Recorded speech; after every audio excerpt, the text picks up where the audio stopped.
The media is generally believed to influence people, and the many ways in which individuals and society may be influenced by both news and entertainment mass media are referred to as media effects.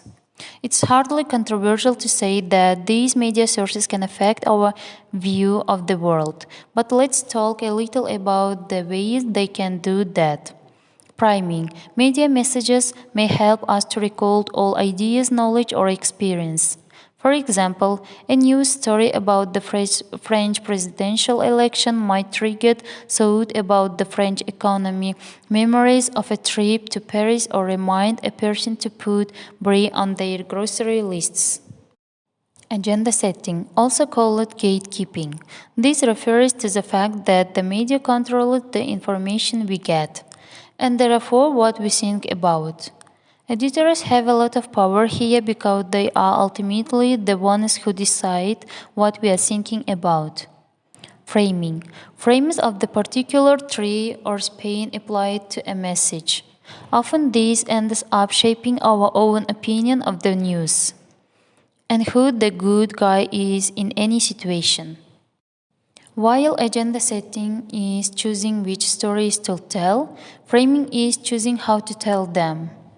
Cultivation. After a lot of hours in front of the TV, people start to blur the lines between the real world and the one on TV.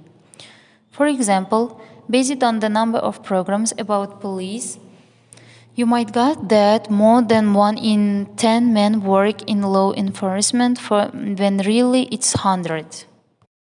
Of course, some media messages like ads and public information campaigns are designed to change our attitudes or behavior.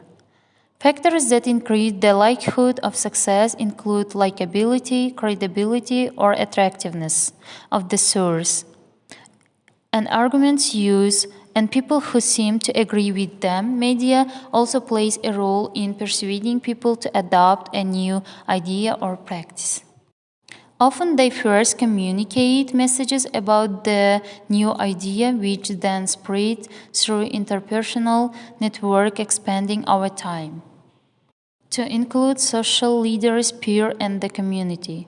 This eventually leads to the adoption of the idea innovation reaching a critical mass. In today's world, it's impossible to avoid media influence, but by understanding the way it works, you can win back control of your perception and seek to have a better